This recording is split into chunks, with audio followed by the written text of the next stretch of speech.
dark has emerged from the depths of the earth, changing even the cute and cuddly into the damned and deadly.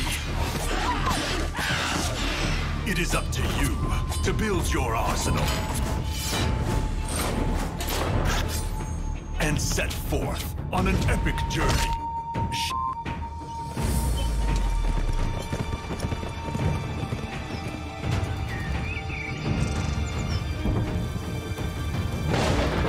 It is now up to you, and probably many more of your descendants, to set forth on an epic journey to defeat this spreading plague that sours our land. Team up with friends and tackle menacing foes. Or go it alone. Damn, well, you could try. It's totally up to you.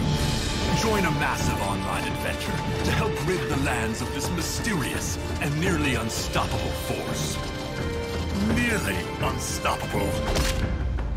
There it is.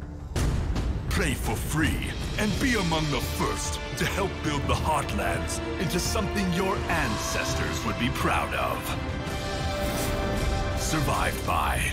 Find it on Steam Early Access. Hello everyone, and welcome to the big, exciting Survive by Early Access stream. Woo! Yeah, there we go. That's the excitement I need. I am HH Catherine. If you're on the forums, we've definitely talked before. If you're in Discord, hello. I am a real human person with a human form. And this is Ryan Jackson. Hey, I'm Creative Director on the project and HH Ryan J on the forums and Discord. Very cool. So we have a lot of content for you today. This is going to be a little bit different than usual. Normally we just kind of hop in, talk about our patch notes, things like that. It's all good stuff, but today we have something I think that is even better. So we have a lot of new players who joined us yesterday from the Game Awards. If you were here for the first, I don't know, 45 seconds ago, you saw our trailer that played there. It was super exciting, and we had a lot of new people joining. So we'll get to some of the server impacts as a result of that in just a minute, but I do want to say welcome to all of you. Welcome to the family. If you are not already in our Discord, it is just discord.gg/surviveby, easy to remember. If you want to join in the conversation there, that would be really great. So let's talk about, first of all, what Survive By is, if you haven't heard of it before. It is free to play, it is a roguelite, it's online, it's a bullet hell, and it's pure chaos and it's a lot of fun. So it's also now available on Steam. So you don't need to worry about keys anymore. You can just register an account on in the game client, just download it on Steam, and you can hop in and join the fun right away. So speaking of this big new influx of players, let's talk about some of the things that some of you guys might be running into. Like I said, server stuff and registration stuff. Ryan, can we talk a little bit more about what's going on there? Yeah, so as some of you may have experienced after the trailer was launched yesterday, we had a huge influx of players come in. Several thousand trying to sign up all at once, and surprise, our servers weren't terribly thrilled with that. So we have some of you that had issues with verification, some of you having troubles logging in, then once you were logged in, having troubles connecting to the servers. We have the team on site ready to try to work through that, and we're still working through that today. We expect to have a hotfix go out later this afternoon. That will clean up the verification registration issues and remove a lot of the errors that were causing our servers to slow down. It'll also make it'll make the system smarter about assigning people to servers that can take them instead of just trying to throw everyone into the same server. So the experience should be much improved. There's still a lot more we want to do. That goes for all facets of the game, gameplay, tech, the whole thing. But we're working really hard to make this a thing that you can play, because as of last night, that wasn't necessarily true. So And if in the meantime you are running into any of those email verification issues, until we get this fix out, you can always message me on the forums or on Discord. It's helpful in your first message if you can just give me your email right off the bat. It'll speed up the process for everybody, and I can go in and verify those. Of course, you are also welcome to post that stuff over to the forums, either one, whichever one is more comfortable for you. So, for those who haven't actually played Survive By yet, let's just kind of hop in. We can give a little bit of a preview of what the game is, what you can expect the first time you play. I'm going to be showcasing some of our exciting new starter pack goodies. So if you don't see these attachments available right away, don't worry. You can actually get them on Steam as a separate DLC type of pack, along with some other really helpful packs that are in our brand new and improved Shiny store. So I will hop over to our game here. I turned that down so y'all didn't have to hear crazy sounds in the background. All right, so Ryan's going to kind of talk a little bit about the sort of core game loop for Survive By. I'll run around in this hot dog suit, and we can all go through this together. So take it away, Ryan.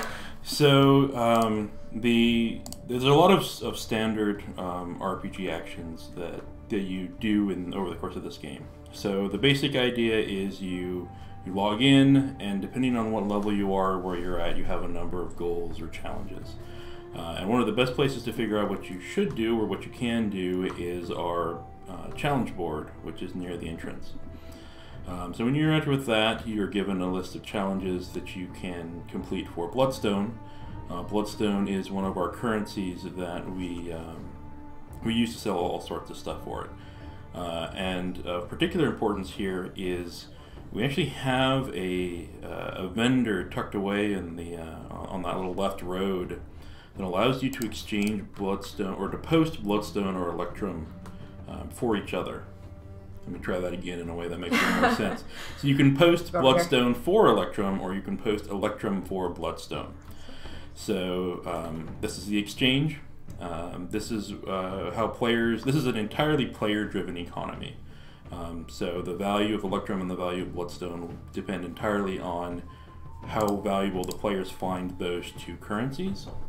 But what that does mean is that if you earn some Bloodstone, you can take it to the exchange, find someone who has Electrum to buy that off of you, and then you can spend that Electrum on things like skins or cosmetics or some of the other things that we offer for Electrum. So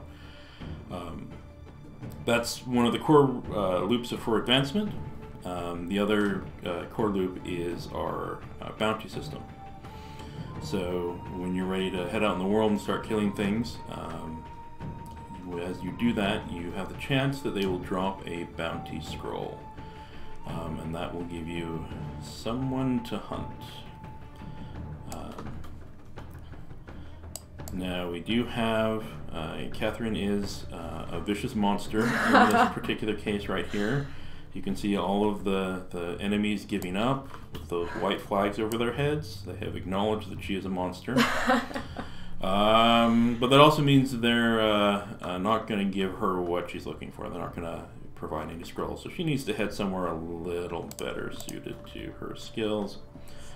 And she has all of those monster powers, but none of the map unlocked. She's going to have to hoof it. Gotta go for a walk. Or find a low-level friend to day up a bounty for you.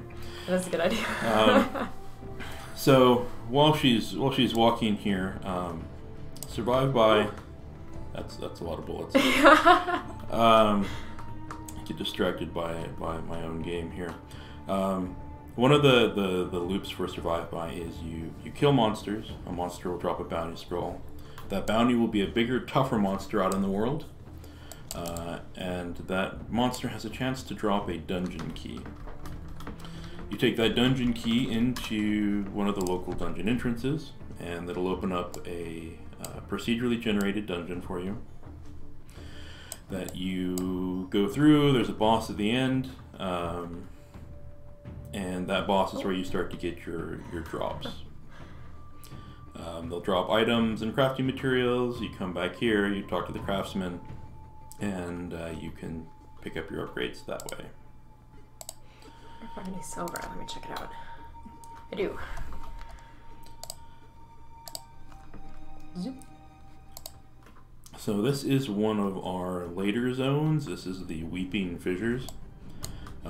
The lore here is that this is basically where the Cataclysm started. A few. There's a scroll. Sorry. This is going. We have practiced this. Can you tell?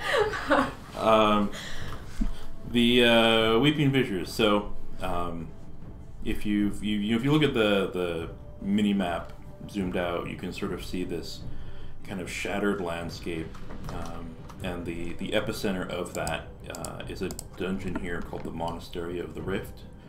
It's where a group of pilgrims who heard the insane whispers of something tried to wake her up.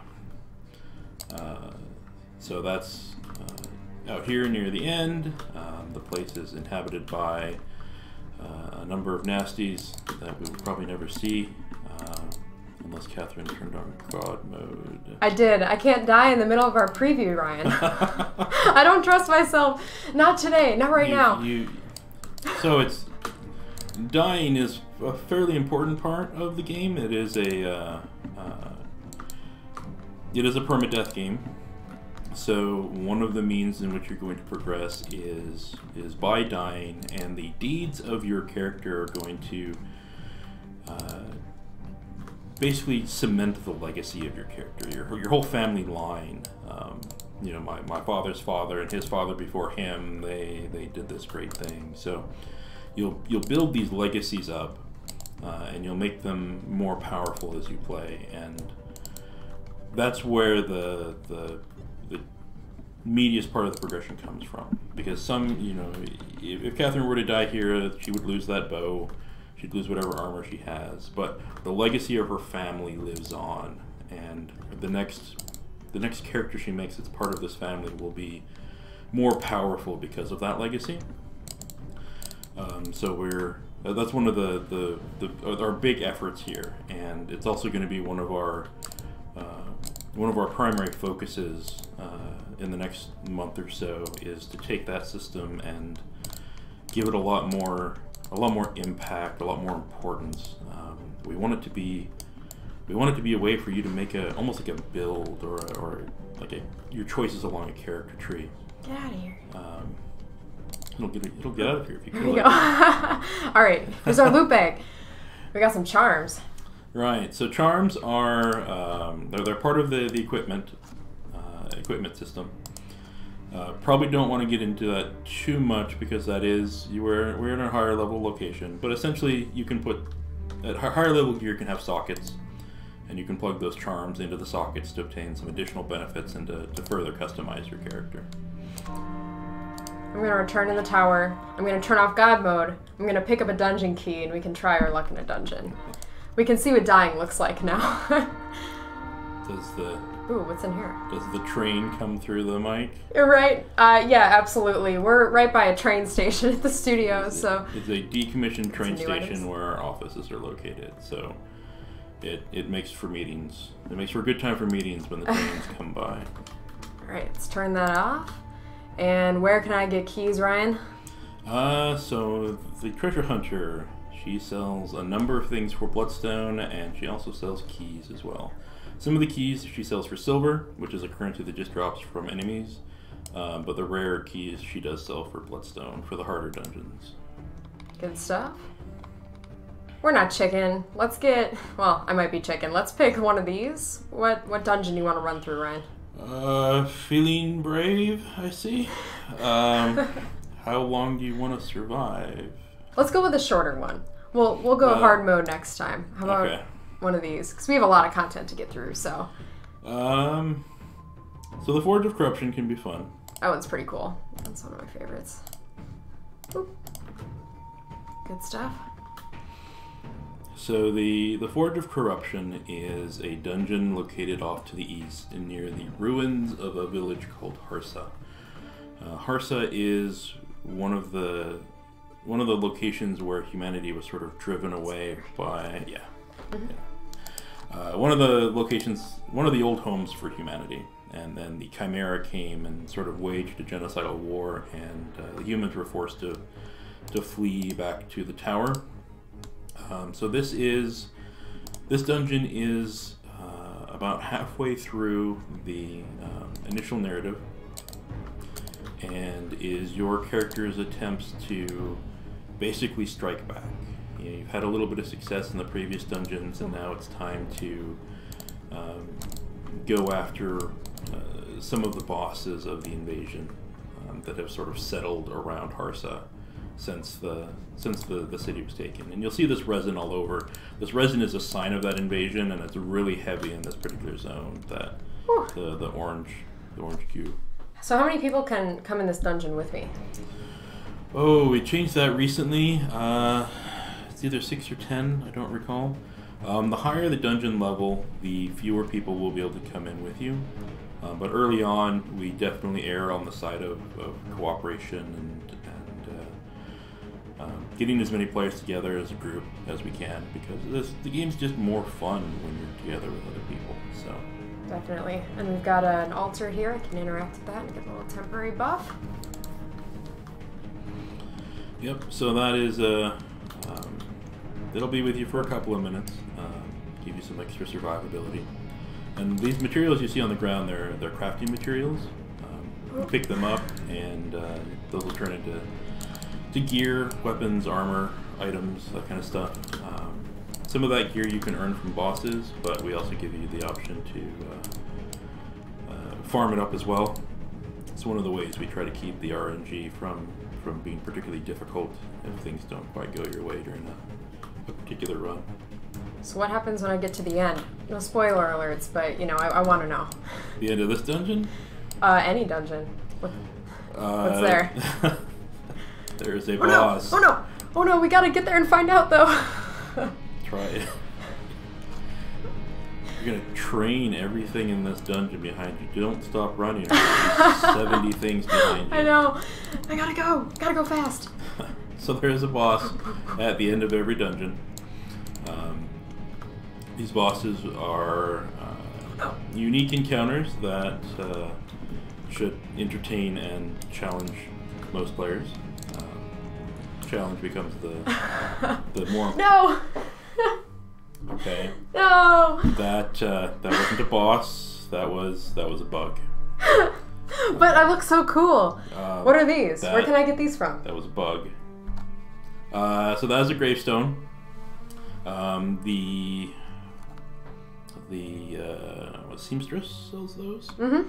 So those are available back in the tower. You can purchase any number, or not any number. We have a handful, 7 or 8 choices you can use to customize your gravestone. We've also had custom gravestones that we made available during the Deep Night Halloween event. Expect those to come around again next Halloween. This one's cool, it animates. Also, can I get an, we press E in this game, can I get an E to pay respects in the chat, please? Because, ouch. Alright, and here I can also take a look at my accomplishments, if we want to call it that. I died so fast. Man, what'd I get? All I had in my inventory was this weak little amulet. Yeah, I was vastly underprepared. That's why a bug killed you. Oh, but what can I do with these? So those 2 items are part of our Thorn gear set. It's a set of items that level up as you level up. So those are...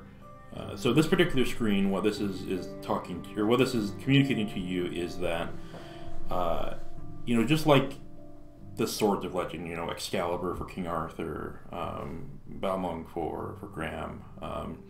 Sometimes items are part of your legend, they're part of who your character was. So those items that you want to help define your legend, you leave on the left and you convert them into valor, which is a currency we use to empower your legacy. And those items that you would really rather have back, you can pass them to your kin. You can pass one item to kin for free, but the more things you try to send, the more expensive it becomes. The exception to that is this Thorn gear, which levels up with you and is always passed to your kin. So once you have it, you always have it. Thorn gear is great for reaching the level cap because it does scale with your level, but it'll eventually be overshadowed by the drops you get in the higher tier dungeons. Alright, so I have this marked for valor. Let's see what happens here. So this screen is showing you basically all of the sources for valor. As I mentioned, the equipment is that first item there. Your level is also listed, so the more you advance, the more value you're going to get there. The challenges are, these are little things you can do, or not little things, some of them are very involved, but these are the activities you can perform in game to earn additional valor. So a lot of these are kill a particular enemy type, and the more of them you kill, the more valor you earn. And many of these challenges also have a chance to grant you an ancestral legacy. They're not guaranteed, but many of them have a small to moderate chance to provide an actual legacy. And then that bottom line is the wraiths. So if you actually go into that big wooden tower or the big wooden structure in the center of town, you can find the well, and in the well you will fight wraiths, and the ones that you kill will provide additional valor as well. Yeah, I'll pop into the tower just to show you guys what it looks like. It's pretty cool. We earned all kinds of legacies though. Look at this. Very nice. Yeah, so every legacy, it'll indicate above what challenge you completed to earn it. The legacy also lists in the lower right hand which character earned it.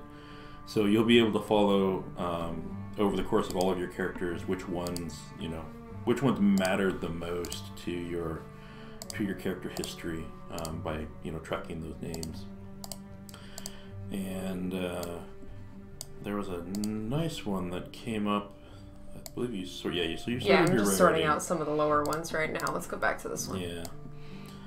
So sounds pretty good. So yeah, Sentinel Master is a higher rarity. The Sentinel class is initially locked, but once unlocked, this is an excellent all-around legacy to equip on that character. This is that again, that Ancestral Legacy system. This will be our priority for the next several weeks. We'll take some of these legacies that aren't quite so interesting and either give them a new home or retire them, and bring in a bunch of new ones that'll have quite some impact. Now, when I'm leveling up this legacy, what is that really doing to it? So there's a number on the legacy. In this case, the level's in the middle center, but in the description text, there's the 2.32%. So as you level it up, that number is going to increase. Mm-hmm. Legacies can currently all be leveled up to level 50. So in some cases, that the bump from level 1 to level 2 might seem relatively minor, but for instance, in this case, you'll be able to gain 3 or 4, maybe 5 levels on this legacy with the valor you have. Now, I can only have 10 Ancestral Legacies at once, but when I was in beta, I could have a whole lot more, so how do I get more slots? So players can earn slots by going into the well and having their character die in the well. That's a really important loop for us, this idea that you're going down to sort of the heart of the world tree and contributing something to a larger cause. So you can do that up to 10 times and receive an additional slot. You can also purchase some additional slots as well for Electrum. All right. I've used all my valor. What happens if I don't spend all of it? So once you leave, any unspent valor will go away. So it's in your best interest to spend it all. So you drop what you can. There is currently a bug in the system. It's an old bug, but what we want is the higher the level of the legacy, the more you get for it when you consume it. If you have some unspent valor and you put it into a couple of cards, you're basically making a little bit of a battery that you can consume later on and get that valor back when you really need it. There it was, majestic. Beautiful. Let's call this one Ryan Jackson. Oh, it might not fit. We'll just go with Ryan J. That's... Thank you. You're welcome. Who do you want to be? Who do I want to be? Yeah. I want to be... Let's go with the Harbinger. Okay. Oh, I get to pick some legacies to slap on this bad boy, but which ones do we want to pick? Oh, which ones did you level up? Let's sort for that. So we can go to our highest level cards. I just kind of threw it on whatever looked cool. I like chain reaction. I think it's fun. We'll just grab those leveled up ones here real quick. Let's go for this one. And zoop. How about debilitating shot? Spicy. Alright. Oh, what luck. The hot dog skin is for the Harbinger. It's Ryan Jackson's favorite skin. Woo! Yeah, that's... We just played as a hot dog though, so I'll let you pick. You can be whichever one you want. Do you want to be the cool one? Let's go back. Let's not be the hot dog. Alright, which one? Go with the Infiltrator. Okay, Infiltrator's pretty good too. That'll keep our cards. Nice, nice, nice. Alright, which one? Let's go with the Desert Ravager. Is that the, yeah. The Revenant. Revenant? Yeah, that's pretty cool. Alright. I named these things. I remember what they're called. Awesome. And people can kind of learn a little bit about the lore of the game in these descriptions too, right? Yep. Yep. This is in reference to the southern deserts. For those of you who were with us during the Sin event during the early beta, this skin has some connection to that event, but we decided we didn't want to lock it away behind that event, so we made it available to everyone. So these colors are pretty cool, but I think you could look a lot cooler, Ryan. What can I do about that? So here's the thing. I am colorblind, and so any color offering I give you as to what will make this thing look cooler. So red and green, right? Yeah, make it disappear entirely from the screen. How about I will trust you to choose a... No, I shouldn't trust you to choose a non-awful color combination. How about amber? Okay, that's amber. There we go. So we'll make that the primary color. That's pretty good. How about a secondary? What matches? Go with scroll up. Try the red dye. I like it. That looks cool. That'll work. That'll be fine. Now I think that we could look cooler though. We could. Or we could look not cooler. Like there's some options here. So I heard you say you want to carry balloons. You did not hear me say I want to carry balloons. I heard you say you want pretty wings. The beetle wings are pretty cool. And I heard you say... What'd you say? Pick one.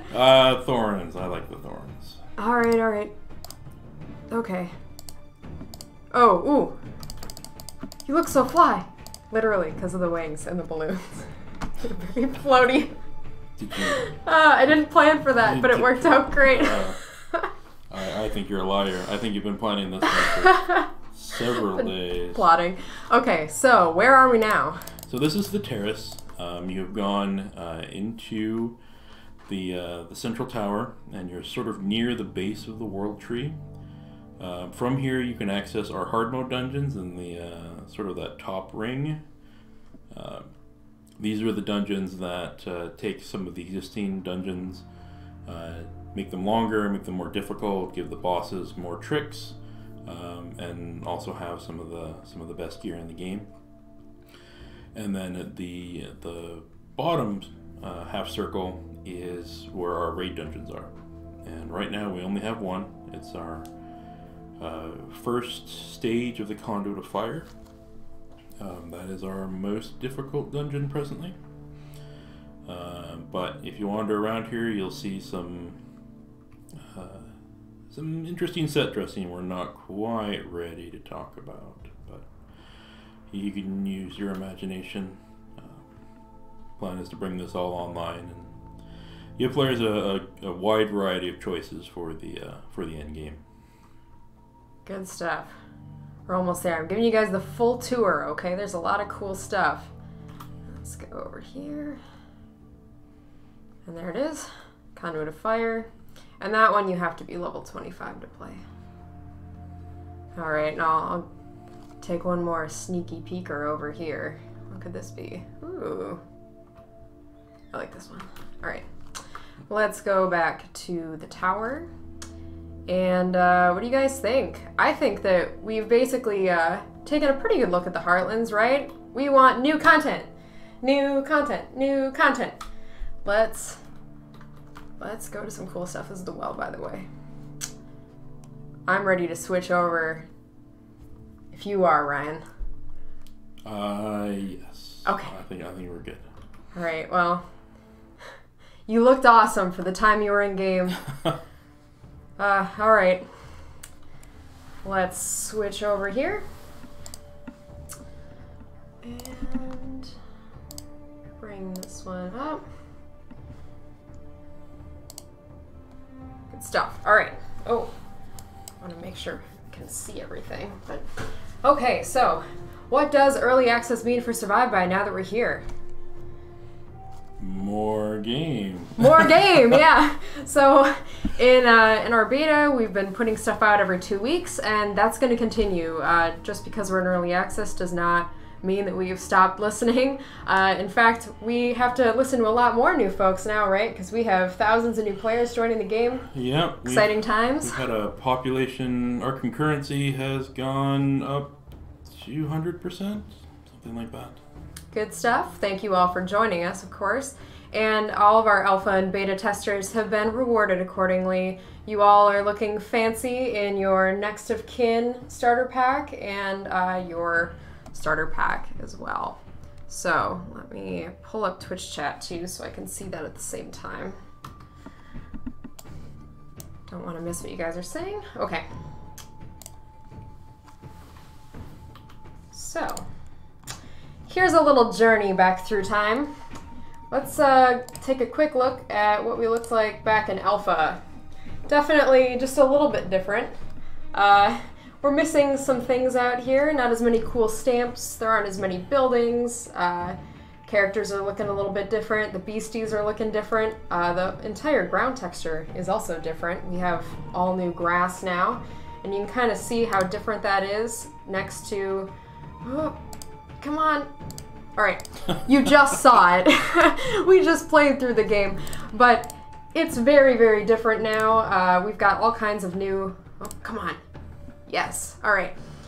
Look at how much detail there is now. So very exciting, even just visually, the updates between alpha and beta that we've made. Of course, most of our changes have been driven by the community. We're always listening to you guys. We have all of these channels open for a reason because we want to hear from you. We want to talk to you. So if there's something that you're experiencing when you're playing the game that you think could be improved upon, the best place to put that is actually always going to be in the forums.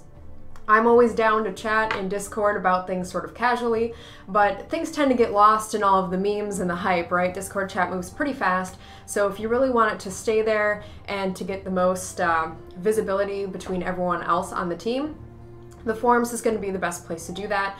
And of course, that also goes for bugs as well. If you find something that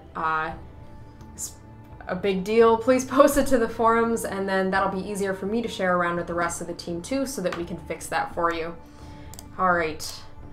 So yes, this was very much influenced by the community throughout its development. So can we talk about some of the metrics that we use maybe to do that? Sure. So we do a lot of tracking regarding what level players reach, what dungeons they clear,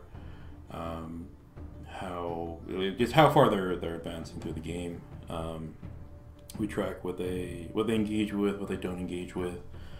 All of our events have been covered by metrics to try to figure out what's working and what's not working. So, even as great as it is to have players go on the forums and tell us what they're seeing and what it is that's working for them and not working for them. We're also looking at for those players who perhaps don't know about the forums or aren't comfortable in the forums, like they're their opinions, their play styles. That all matters to us as well. Definitely. And if you do have a longer post that you might not feel quite as comfortable sharing publicly on the forums, you can always direct message that to me as well. But yes, heavily influenced by feedback. So we actually had an event 5, maybe 6 months ago, the Prophecies of Sin. That was a summer thing, I think. So folks said that just in general, rewards needed more value, and so we had our Deep Night event that was exceptionally spooky, and that was in October, and so we definitely paid attention to that and tried to make things that we thought were a little bit more rewarding, certainly. We also introduced some cool new consumables that would change your bullet patterns as well, so that was another community-influenced piece. And of course our future events will also be influenced by the community.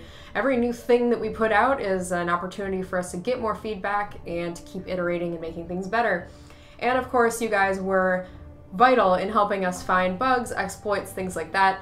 Thank you to everyone who has privately contacted one of us when you found something that was like a wormhole for people to dive into, so that we could patch it and we can make the game secure and stable and just running as smoothly as possible. That was super great.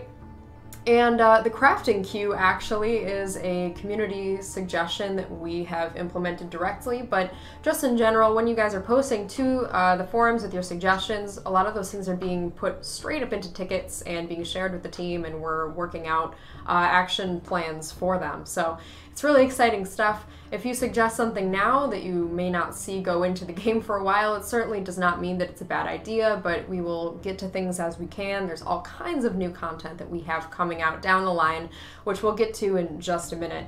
And finally, Heartland Horrors, if you were here with us in Alpha and Beta, and you've joined us for one of our completely ridiculous Heartland Horrors streams, basically it is an opportunity for the community to submit a crazy creature mashup based on all of the beasts already in our game. I'll like cut apart random arms and antennas and God knows what into one, I don't know, amalgamation that like, oh, they're always so weird looking. But we spawn it into the Heartlands, we fight it together, and that's super fun too. So I'm sure that's something that will continue once we go into early access, but it was certainly fun in Alpha and Beta, and if you guys have other ideas for fun things that we can do together as a community, you can always share those with me too.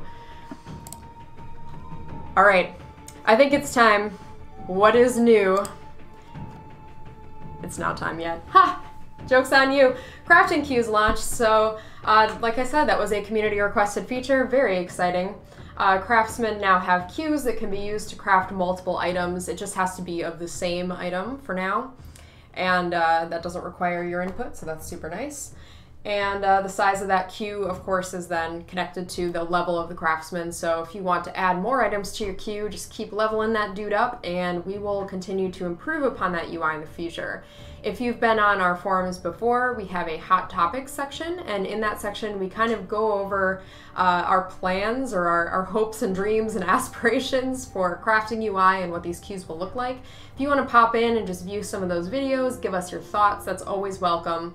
The thread may be old, but it's absolutely an ongoing conversation, so we'd love to hear from you there. You have anything else to add, Ryan? Just that, you know, if you're looking at the screenshot and you see the little text that says Q in the lower corner and it seems a little out of place, it is a little out of place. We are continuing to work on this system. We wanted to get something out there for the community to see and try and provide feedback on, so that the final system, when we update the crafting UI, works for everyone, is smooth and provides a benefit to the players and you know, gives them what it is they will help them out here.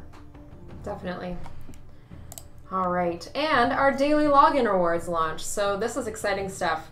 Every day of the month you can check into the game if you are able, and you will receive a reward. Now, what happens if I miss a day? So the general structure we're doing here is it's not consecutive.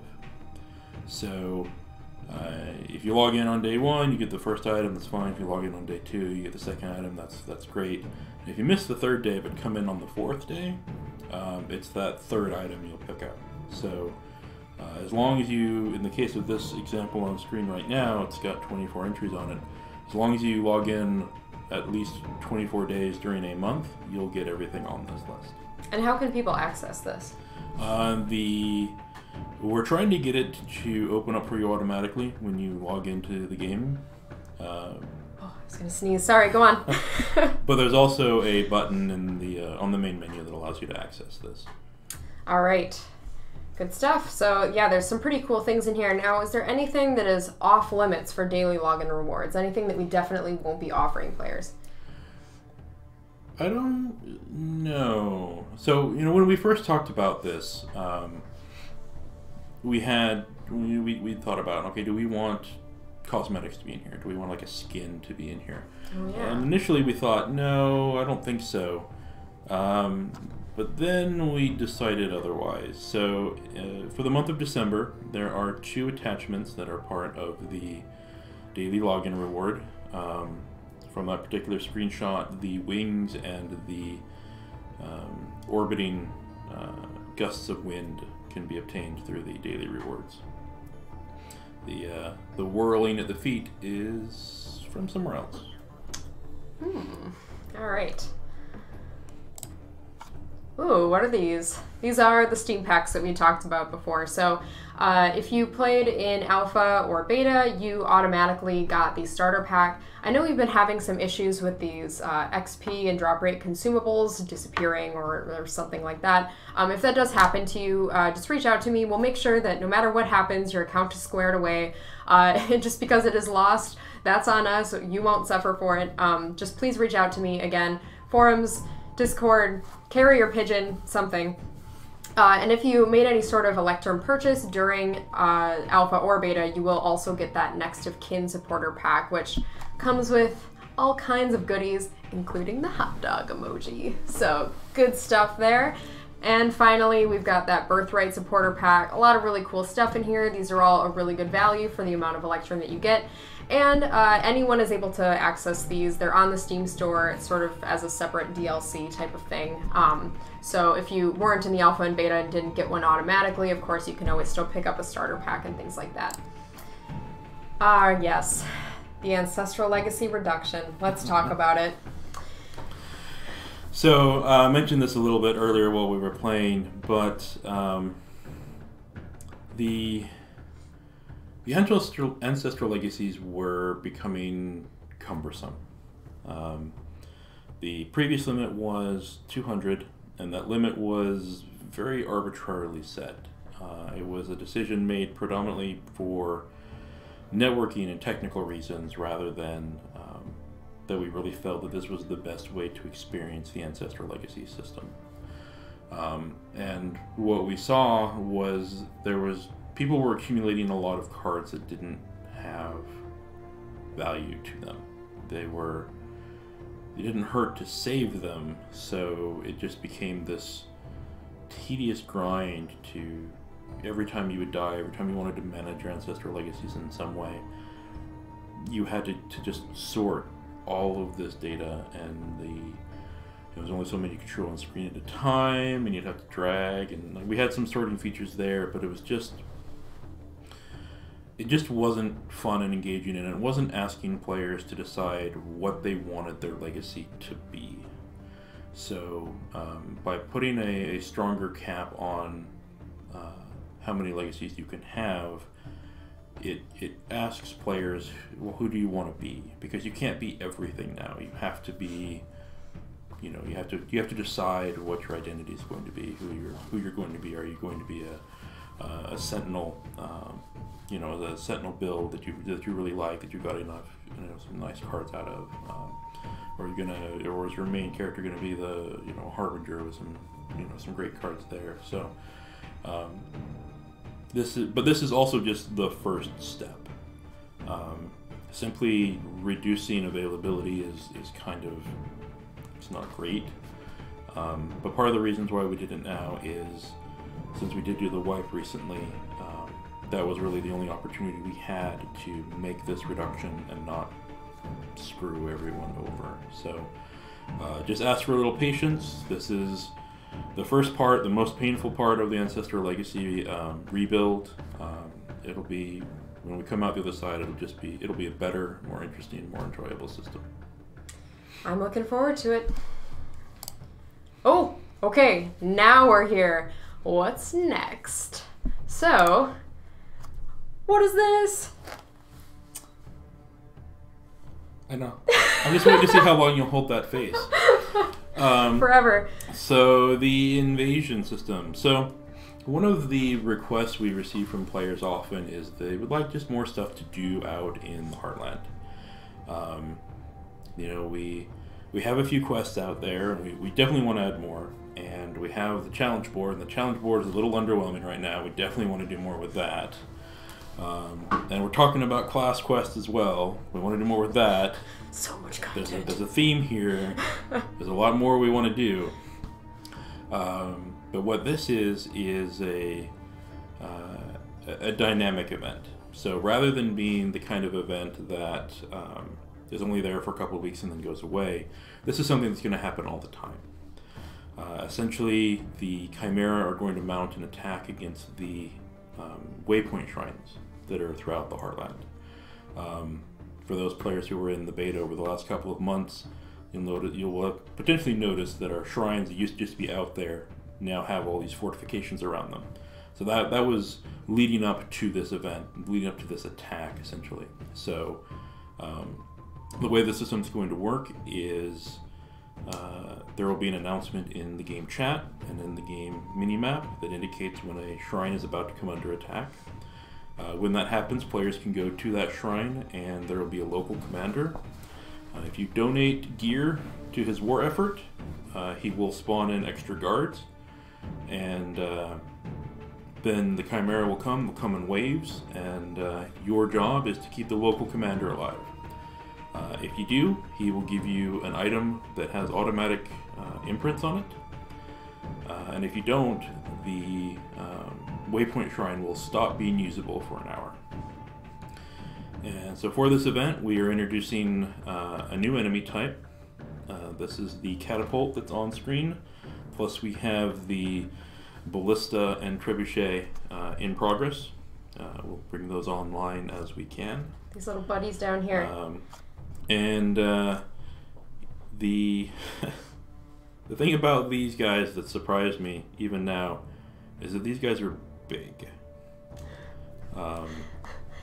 You are small compared to these guys, so that's their primary goal is to kill the local commander, but they certainly have some firepower to share with you too. So that should be a good fun time to take these guys out and keep your shrine alive. Spooky. Big boys. And yeah, these are really cool. So this isn't something that we normally do, but sort of due to the nature of these, they were actually 3D modeled first, and then we painted over the 3D model. So just some kind of cool insight into the way we did that. But yeah, I'm very excited to see these all pixeled up. All right, you guys have been waiting for it. Guilds. Finally, what do we get with guilds? So, what will we give the people? Guilds are one of those things that has always been on our list, and we want in there. It'll make the game better. This game is better with friends. It's better cooperative. It's a no-brainer that guilds will make this better. I say that when there aren't guilds in the game yet. So we want to get these in. So what we're talking about is pretty standard guild behavior. So a guild chat channel, a shared vault, so you can exchange items between members of a guild, a updated minimap icon so other members of your guild will stand out, and server select options so that you can tell what servers your guild mates are on so you can join them. And we'll try to auto-sort you towards servers with guildmates as well. There are some other options here that we're considering, potentially like some group teleport options to perhaps save some funds on moving through the Heartland, but that one's still a little more up for discussion.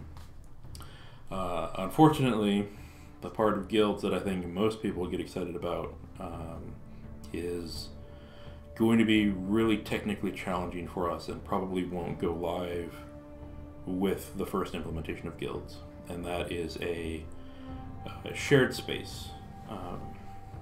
So we really like the idea of a place where you can gather with the rest of your guild, something where you can decorate, theme up per how your guild, what the image of your guild is,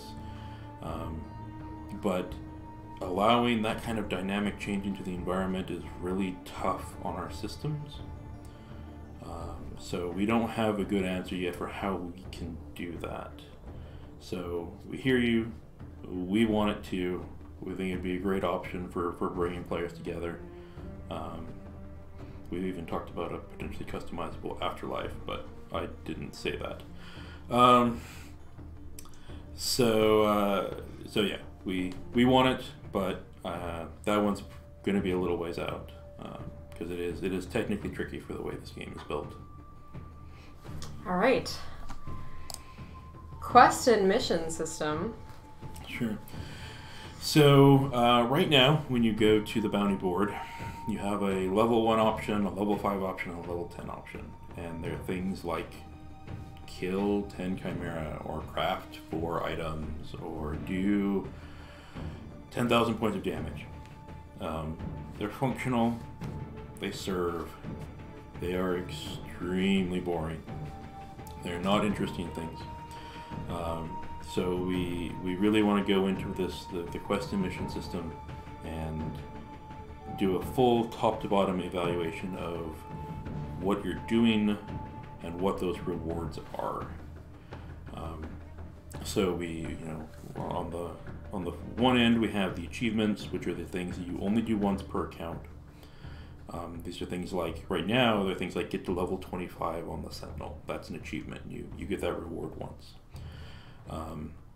But we want to push that even further. We want to have some really strong aspirational things for you to earn, and then we want titles associated with those that really demonstrate the work that went into achieving these things.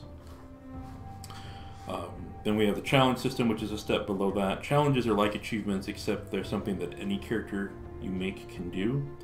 So that's like the craft 10 items. Like every character you make can craft 10 items and get their reward for that. And we feel like this works really well as a means for getting valor and getting ancestral legacies. So this is the way you earn, the activities you do to earn that sort of long-term familiar progress is through these challenges. And this is going to be,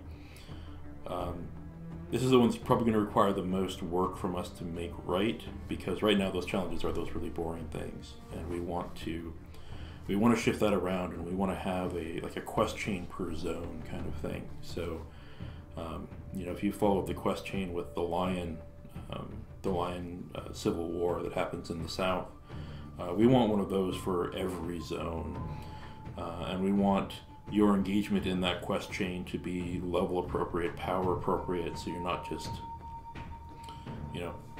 going to the level 1 zone and killing 1,000 things, and it's not fun. So we want to bring that extra engagement into the challenge system. And then the last part is the system that adds sort of dynamic world events around you. So that's the things like the bounty drops and the invasion events. These are not things that you necessarily engage in intentionally. They're things that happen in the world to make the world feel more alive. So invasion is just sort of the first step of that. Good stuff. And here we go. One of the ones I'm most excited about. We have a holiday event coming up. So I've had so many people message me in Discord and be like, okay, Deep Night was pretty cool, but if there isn't a holiday event, I'm gonna riot. Well, now you can calm down. No rioting here. Only celebrating. Only holiday festive celebrating, because there are going to be so many ways to celebrate in our holiday event. We've got all kinds of really cool new stuff coming out, and that will be exclusive to the event only, right? Once it's over, you won't be able to get these things again. So it's definitely going to be sort of a limited time thing. Now, when were we thinking for the holiday event, roughly? So we are hoping to turn on the holiday event on December 19th. It'll run for 2 weeks. It'll have, we're looking at 6 new skins, 6 new attachments, 3 new bullet patterns, and a thing we're calling internally right now minions. They're not pets. They're kind of like pets. So and they're not yellow and they don't wear goggles. They're not yellow. They don't wear goggles. So we have a system in place where you can sort of use the secondary abilities of other classes as consumables. It's a system we need to expand and improve upon. But it's going to sort of serve as our foundation here, where the idea of a pet is you get a consumable, you use it, and it'll spawn a little Christmas helper, let's call it. This helper will move around with you for a couple of minutes and attack the same things you attack. We plan to launch 3 of them. If we can get in more, that'll be great. But at the very least, we'll get 3 of them in there. And their power will be based on where you pick them up. You'll find these trees in dungeons and in the tower, and you'll be able to interact with these trees to get your presents. Now, what can I do with these? So those are the icons for the upcoming bullet patterns. So that is snowballs and candy canes and ornaments. Okay, I was about to say eggplants. That seemed wrong. Yes, the Christmas eggplant, as is tradition. So yeah, those will be consumables. They work the same way as they did in Deep Night. You'll use them, and your projectile will change to that. Good stuff. And we're going to have 2 different sets. I don't know if you already mentioned this, Ryan, but we've got the sort of the holiday set and then the more icy, wintry themed set. So here's an example. Of course, these are all pixel sketches still. You can see there's a little bit of scribbling going on here, but this is a sketch of what the sort of trail behind the feet attachment is going to be. This one will float over the head and it'll rain down those snowflakes on you, and then on your back, of course, you're going to be wearing this cool winter pack. You've got the cross skis and the snowshoes. You are all set to go. And over here, you're ready to deliver presents to all of the good children of the Heartlands. You've got toys falling out behind you. I used to have one of these cute little rolly dogs, very, very cute. And this blinking Christmas ornament above your head, which, if I remember right, that changes colors, right? Yeah, it cycles through 3 different colors. Now this is a skin, isn't it? Skin for the alchemist. Yeah, so they're going to be very involved, much like with the Deep Night skins. I mean, those were pretty transformative, right? The Harbinger was a scarecrow, and Infiltrator was a vampire. So this is pretty cool. You can run around like this little dude. And even though, of course, all these things are limited, if you buy it during the holiday event, you can keep it after that. We don't have any more planned account resets or anything like that, so if you get it now, you should be able to keep it. It won't be like Deep Night, which we had just a few months ago, so that'll be really exciting. And yeah, I think that's all we got for here. Oh, did you already go over the daily logins, the special ones? So briefly, there's going to be 2 ways to get gifts. The first will be to interact with the Toy Maker NPC to spawn the smaller trees in dungeons. That's going to be the only way you're going to be able to get some of the most powerful minions. You'll need to spawn those trees in the hard mode dungeons. But there will be a larger tree in the tower center, and you'll be able to interact with it once a day to get a shot at all of this cool loot. So keep coming back, and you'll get some presents. If you want all of the presents, you'll need to come in and do some dungeon raiding. And by the way, we're only showing one of the class skins because this is still a little far out. We're still kind of putting the razzle dazzle on these. So we've only got one here, but there will be one for each one of the classes. So if you don't see your favorite listed here, that's okay. And those also are community influence too. We asked people on the forums to submit their ideas for things like that, and so that's what our artist is sort of working off of. And I would certainly imagine with future events and things like that, we're going to keep looking for your feedback about how you want to see some of your favorite characters represented in the game, ideas for attachments, things like that. But you're also always just welcome to share those things anyway. So if you have cool skin or attachment ideas, again, going over to the forums, heading over to that suggestions section and dropping those ideas there, that is definitely the best place to do it.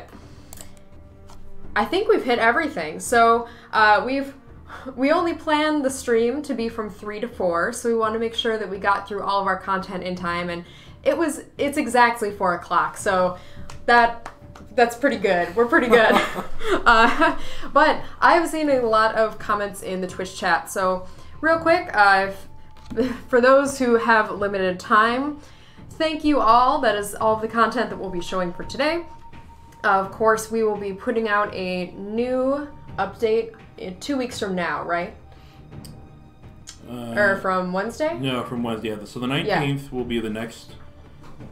So there'll be hotfixes going live as we find bugs and fix things. Like that's a given. We're going to keep updating this thing pretty regularly until we're a little happier with where it's performing. But the next major content drop is going to be December 19th. All right, mark those calendars, folks. And like I said, I will be scrolling back through some of these. Let's try and see if there are any good questions we want to catch up on. I will scroll up as high as it will load. So let's see here.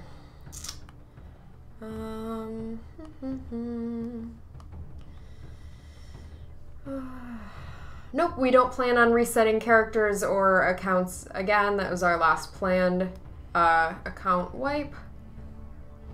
Yep, so those servers are still a little dicey, depending on how you're connecting. Yeah, so the servers are sort of up and down. So my recommendation is if you try to create an account and it doesn't create properly for you, either wait for this hotfix to go live later this afternoon, or just give it like 10 minutes. It doesn't take a long time for things to sort of settle down if there was a spike.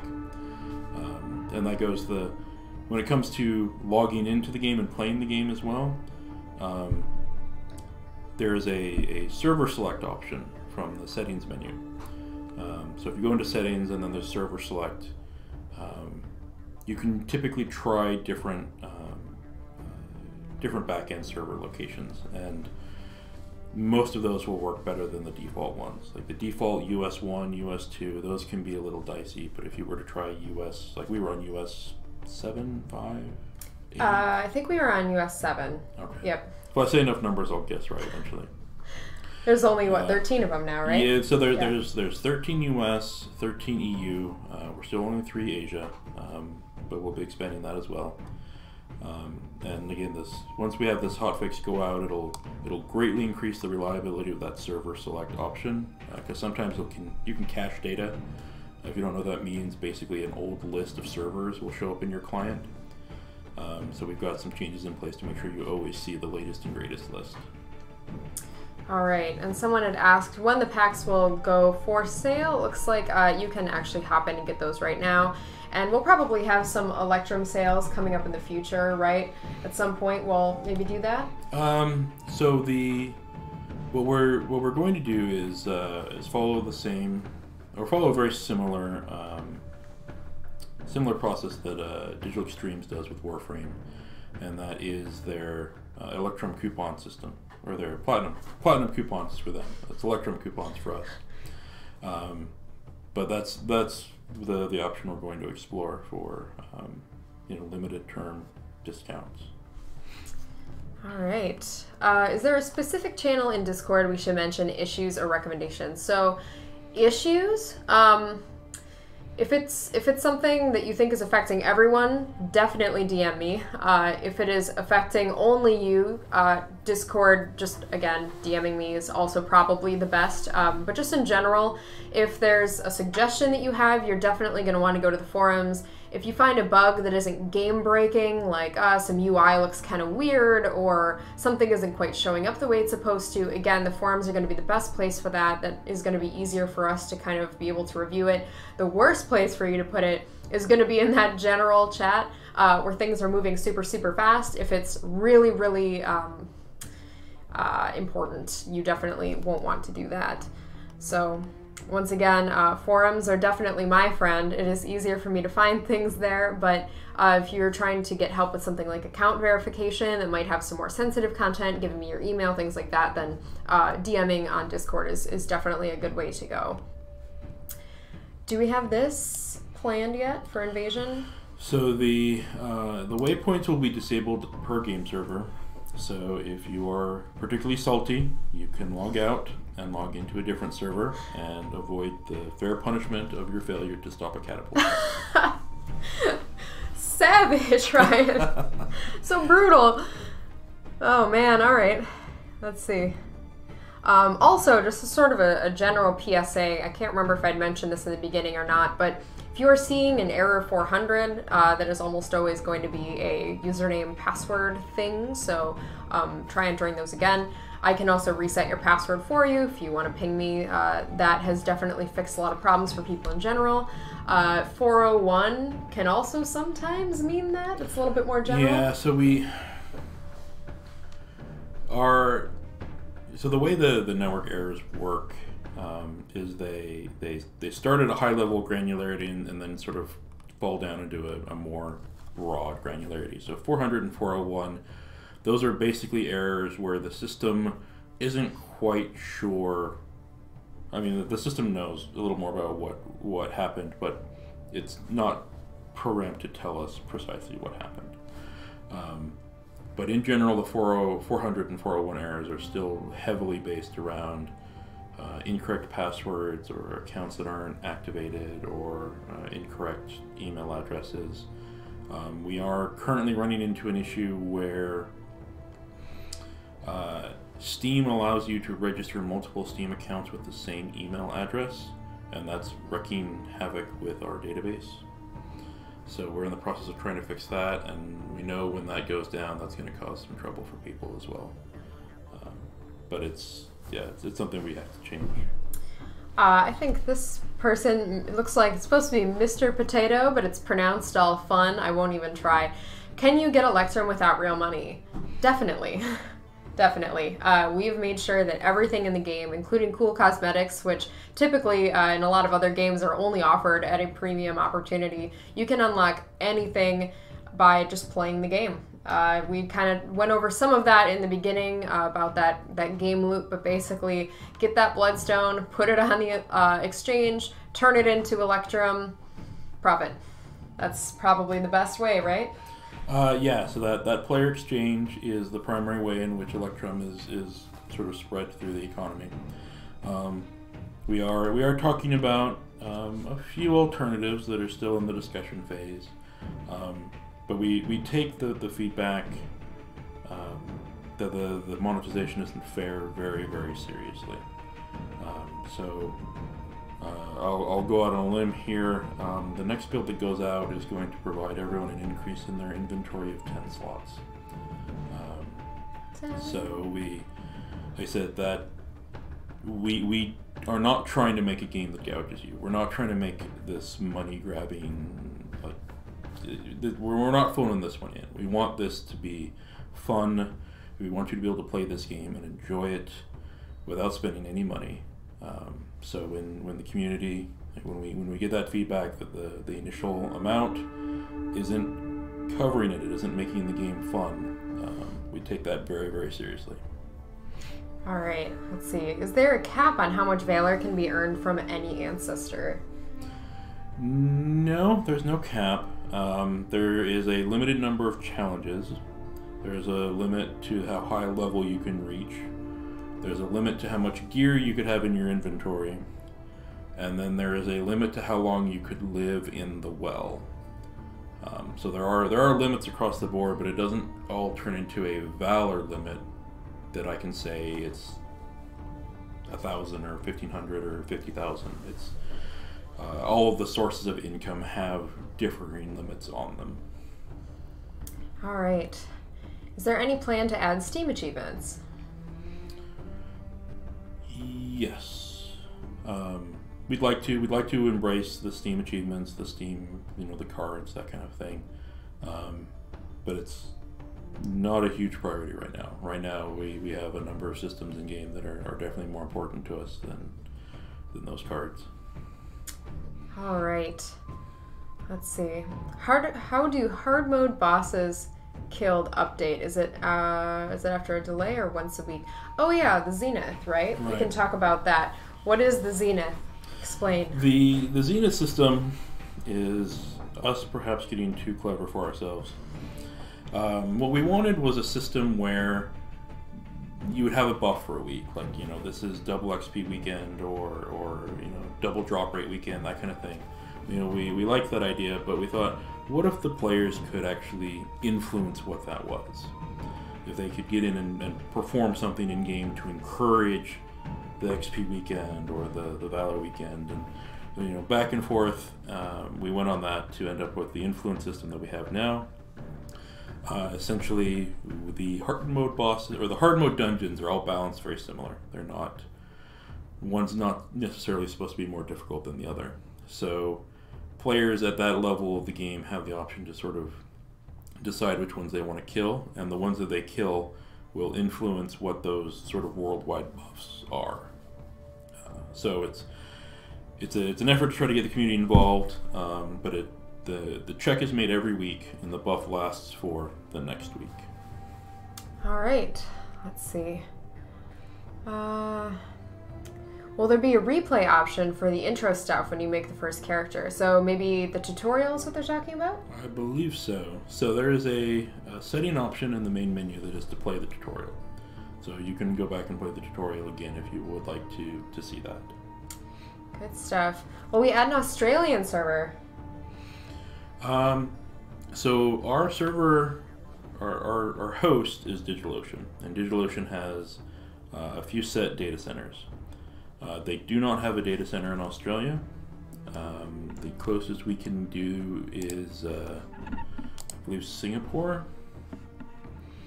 So the Asia data center is in Bangalore, which should be a pretty good travel time, pretty good ping time for Australia. The section or the player base that's probably got it the roughest right now is going to be South America, but the top choice, the top request for DigitalOcean to add a new data center is Brazil, so we're hoping that soon we can better serve the South American player base. Good stuff. All right, let's see. Do you plan on adding unique weapons that are tied to bosses? So weapons that might have unique or fixed bullet patterns that you would get from killing one specific boss. Probably not that particular arrangement. There are a number of unique boss drops, but bullet patterns is probably not the direction we're going to take this one. All right. Let's see. Oh, will we add in other skills like a dash or just new character abilities? So new character abilities are in the pipe. We plan to bring those online relatively soon. Just have to make sure that they are as interesting and engaging as the current skills that the characters have, and that we have a good system for exposing them to the players. We've also talked about giving every character a dodge option, sort of a dodge or a roll, but that one's still in the R&D phases. All right. Any plans for new character classes? Not character classes so far. So we've talked about this in a previous stream that I've been on, where we've considered character subclasses or additional characters, and part of the downside of talking about these things so early is that plans can change.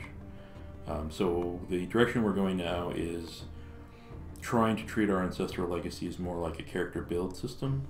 So if there's a particular type of Sentinel or a particular type of armored warrior you want to make, we want to give you the option to do that through your legacies instead of making a brand new class. That gives us, that means that that really cool skin you purchased is still usable for all of those characters of a similar theme instead of just for that one. I'm sorry, I just saw J-Bob's question, are we going to put a train boss Easter egg in game? A train boss. From all the trains. There are a couple of Easter eggs planned. A train boss, I'm a fan of Final Fantasy VI. I think that could be arranged. Yes. Oh, good stuff, good stuff. We love trains. Oh, we've got some choo-choos in the chat. Thank you. Always here for the choo-choos. All right.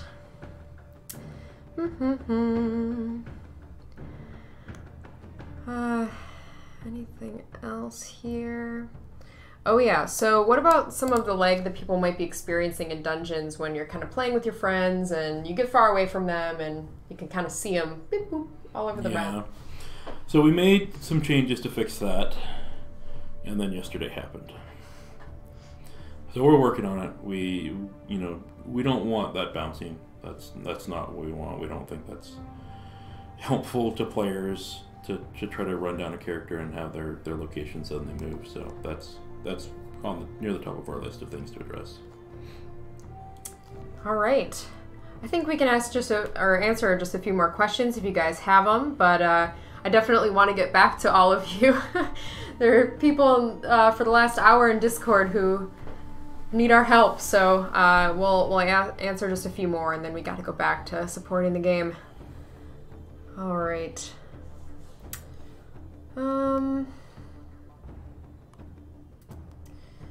Got some really helpful folks in here. Oh yeah, so if you are in the Discord and people are asking questions and you happen to know the answers to them, the most helpful thing that you could do for me while I sort out all of our DM requests is to try and answer those where you're able.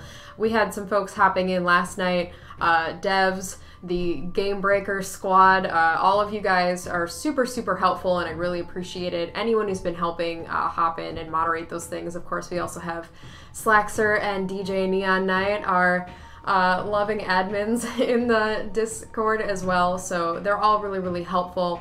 We're all here to help you. I know that Windblade has also definitely volunteered before to try and help out new players as well, so if you are just jumping in and you don't really know what to do, don't be afraid of just asking that general chat. You don't need to go to me directly unless you want to. There are a lot of friendly folks in the community who are certainly here to help out. I will just, any more changes to the well? That is something that we've been asked quite a bit recently. Sure. We're always iterating on these things. The well has certainly become less exploitable with the recent changes. But I do think it's still not quite there. I think part of the issue had to do with some of the decoration done to it, creating some movement difficulties that I was surprised to see in there, and it's pretty intense when you first go in there. So yeah, that's still a point of balance. We've got some numbers we can continue to tweak with the new layout. I know that layout has some troubles as well. Those chains are segmenting the space off in a really awkward way. So yeah, it's on my list. It's not quite where I want it yet. All right, I saw another good one from Mr. Potato. So they have a friend and you're trying to team up with them. We won't have guilds in for a little while yet, right? Correct. Excuse me, but in the meantime, you can go to that nearby players tab. It's going to be in the lower right-hand corner. If it isn't already displayed, there's sort of a little toggle arrow that you can click and it'll display it. And you can find your friend on that list, click, add them, and then they'll at least show up on the mini-map as a little green dot. But no matter what, if you're running through the Heartlands with your friends and you guys are nearby, you're going to be sharing that XP. So even until we get a party or guild system in there officially, there are still ways for you to play with your friends in the meantime, certainly. And Wolf and Jean, will we be taking that route of continual updates and expansions?